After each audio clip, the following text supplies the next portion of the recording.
پیدل حج کرنے کی فضیلت۔ پیدل حج کرنا کیسا ہے؟ ایک شخص انڈیا سے مکہ حج کے لیے نکلا ہے، کیا اس کی تعریف اور حوصلہ افزائی کرنی چاہیے؟ کیا نبی کریم صلی اللہ علیہ وسلم نے کبھی پیدل حج کیا؟ سنا ہے کہ حضرت حسن نے 25 حج پیدل کیے تھے، کیا یہ بات صحیح ہے؟ دیکھیے، پیدل حج کرنے کی حدیث میں ممانعت آئی ہے،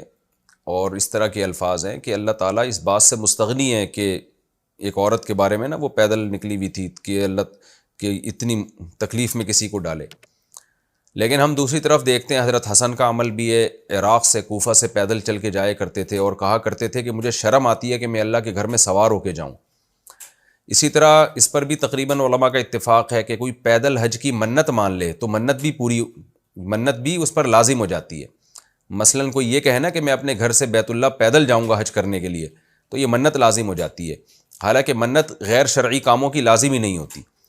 تو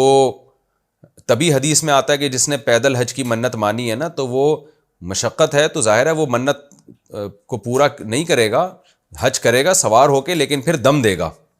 تو یہ دم دینا اس کی علامت ہے کہ اس پر یہ منت پوری کرنا واجب ہو گیا تھا۔ تو منت پوری کرنا تو جبھی واجب ہوتا ہے نا جب عبادت کی منت مانی ہو۔ اگر کوئی منت کر لے کہ میں فلاں بدعت کا ارتکاب کروں گا، تو وہ منت منعقد ہی نہیں ہوتی ہے، گناہ کی منت منعقد نہیں ہوتی، بدعت کی منت منعقد نہیں ہوتی۔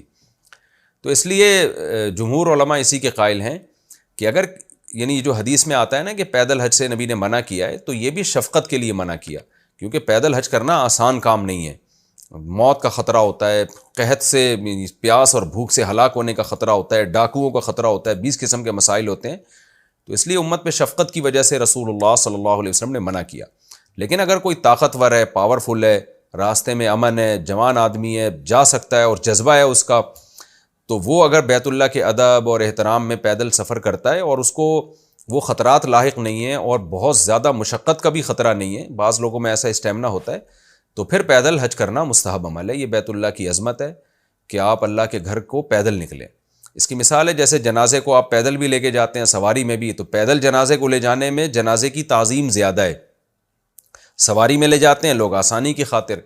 تو یہاں بھی ایسا ہی ہے کہ اگر کسی کو اللہ نے بہت زیادہ قوت اور ہمت اور طاقت دی ہے اور بیت اللہ کی تعظیم میں وہ کہہ رہا ہے کہ میں اپنے گھر سے پیدل جاؤں گا تاکہ اللہ کے گھر کی عظمت کا ایک اظہار ہو، اور اس کی صحت بھی ہے، ڈاکوؤں کا خطرہ بھی نہیں ہے، اور شو بازی بھی اس کی نیت نہیں ہے کہ میں کوئی ریکارڈ قائم کر کے لوگوں سے واہ واہ لوں گا،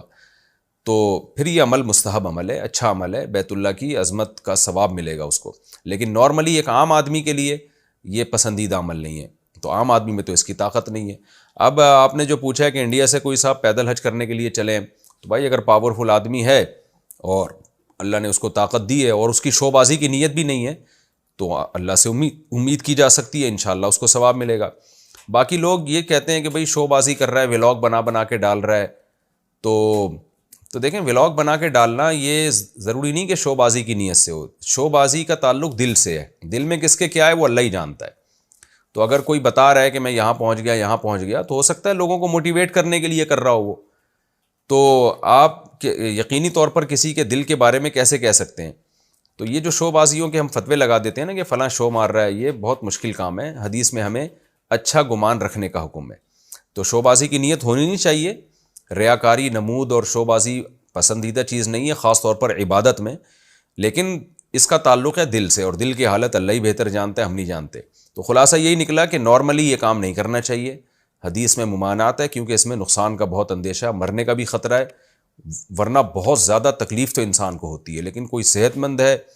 کر سکتا ہے، جیسے سیدنا حسن رضی اللہ تعالیٰ عنہ تھے، اور جذبہ بھی ہے، تو پھر اس میں انشاءاللہ